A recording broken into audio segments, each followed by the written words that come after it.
Ignition sequence starts. 6, 5, 4, 3, 2, 1, 0. Liftoff. We have a liftoff.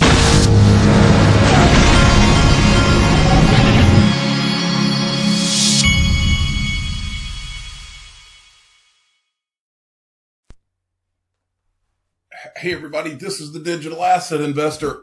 And have you ever been very hungry, but your car is blocked in your driveway and you don't have the keys to the car so that you can get out? Well, that is the situation that the Digital Asset Investor is in this morning.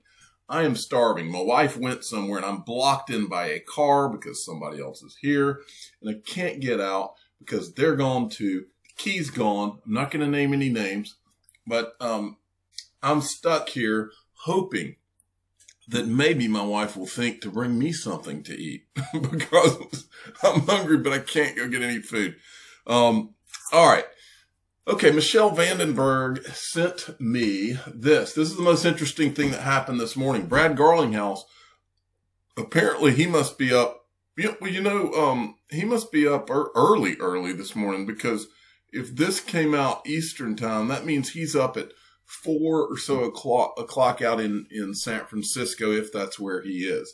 So he tweeted this out early in the morning because I saw it right when I got up this morning.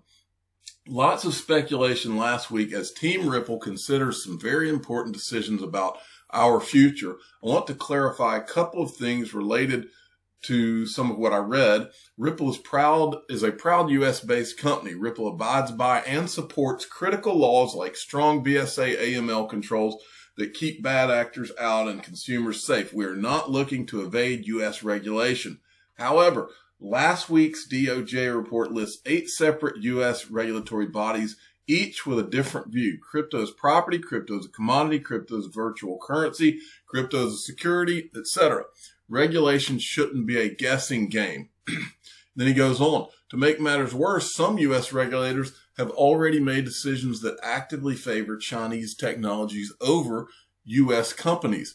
Legislation like the hashtag DCEA, that's the third time he's brought that up, can bring U.S. companies to equal footing.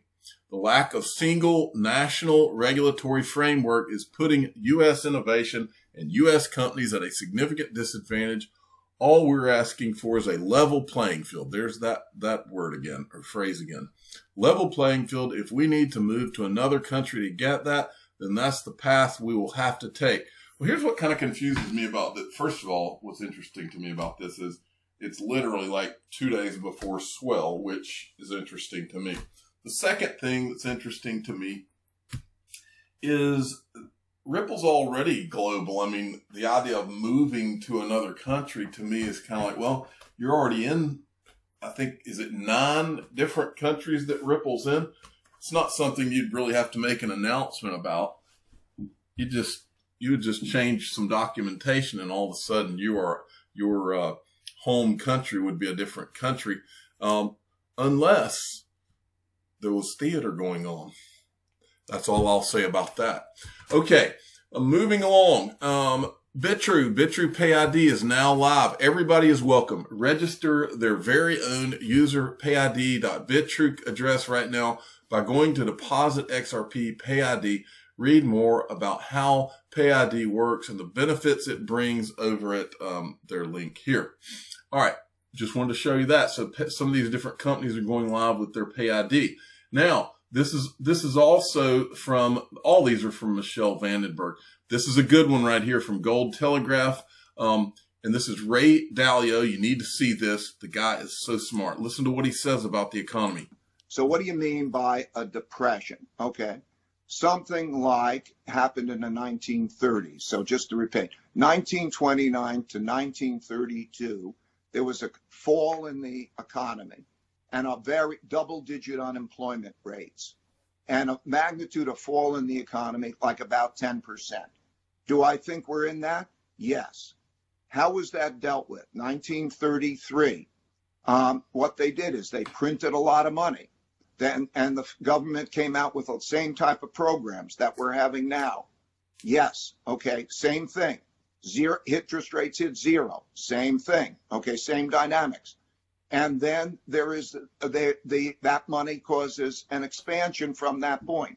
How long does it take for the stock market to exceed its highs?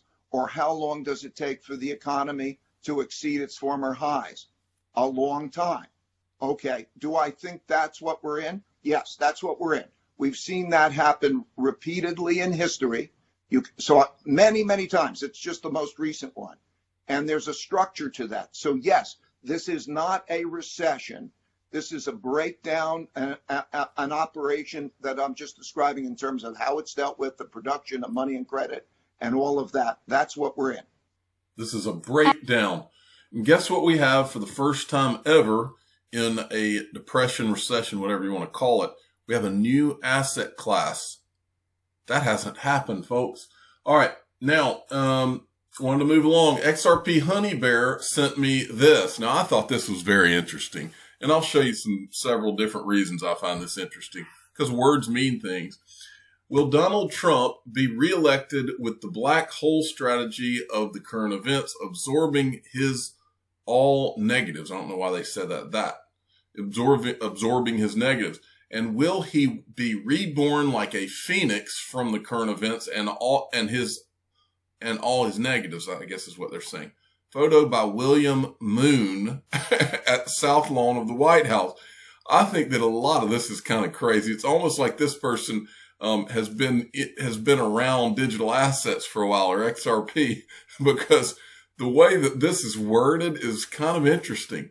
Well, why is reborn like a phoenix interesting to us? Any of you have been around this on Twitter for any period of time, or always go back to this Economist article from back in where's the date on here? 1988 or something like that.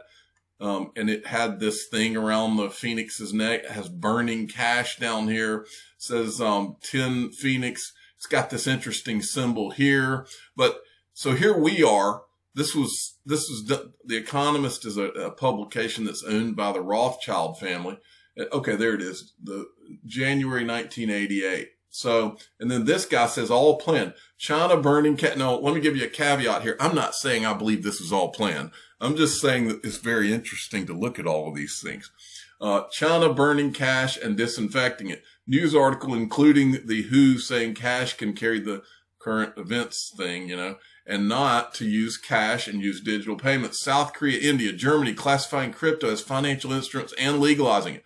Now, on top of that, folks, we're seeing everybody around the world talk about CBDCs, and we're seeing the EU talk about the digital euro. Just this is all by pure coincidence in the same year that we are literally talking about this and the burning of cash. You think that all that's being made up? Well, here's an article from Reuters. South Korea's central bank quarantines cash in corona precaution. And then if you still think it's crazy, this is from Steve Gulbranson. Here's a video from Reuters. Watch this. Experts know the virus that causes COVID-19 can survive on some surfaces for days. But a new study has found it can remain infectious for 28 days under the right conditions. That's far longer than the flu virus, which can last for up to 17 days. The study... I think that's literally a banknote that they're seeing if it lives on. It can survive on banknotes. What do you know? Anyway, back to the little graphic. One thing of interest is if you look at that little symbol right there, and then you go to the Stellar logo, it's kind of similar. You're only missing one line there. So I thought that was kind of interesting. But again, I'm not saying that all of this is some conspiracy. I'm just saying that it's an interesting line of coincidences. Okay, James Rule, Kate Winslet to star in cryptocurrency movie about OneCoin Ponzi scheme. Now, to me, it's a good thing when we see Hollywood taking up. Now, of course, they're going to take the negative side of it, the scary side of digital assets, but they're still promoting. What does it they say about advertising? Any advertising, all advertising is good advertising, or something to that effect. Chinu Patel sent me this from Tyler Winklevoss, Jeff Bezos recalling raising money for Amazon. It took more than 50 meetings for me to raise $1 million from investors. And over the course of those meetings, the most common question was, what's the internet? Sums up my early experiences telling people about Bitcoin. Well, to me, it sums up the experiences to this day talking about crypto in general, is that they're like, well, what is that? You know, but by the time they're not asking what is that, you and I will have been done. I mean, so that's the way I see it. Stewart XRP sent me this. The real news is that Bitcoin is so liquid that it can swallow Square's $50 million buy without any sizable impact on price. The same can be said about MicroStrategy's $425 million buy. Bitcoin's liquidity is already sufficient for the herd that's coming. And then Peter Schiff, of course, has a problem with that. Bitcoin spiked 4% on news that Square invested $50 million, 1% of total assets in Bitcoin, but that buying has already taken place. Speculators are betting the announcement will attract new buyers. The real news is Square's buying failed to push Bitcoin above its 2019 high. Well, we have to assume that they bought that over the counter is what I have to assume. Now, Esoteric XRP makes a very good point right here, and this is kind of been one of the themes of this channel from day one. He says, some folks here are unbelievable. That's fine. Nobody knows the future. Now, please tell me how Ripple can bring the World Bank, World Economic Forum, European Commission, ECB, Federal Reserve Board, Accenture together to speak at their conference if they are irrelevant. And he's referencing all of these people. There's a guy from the World Bank, World Economic Forum, European Commission. As you go down, Accenture, and then we've got ECB, Federal Reserve Board. So he's making a very valid point here, which has kind of been my point on this channel from day one.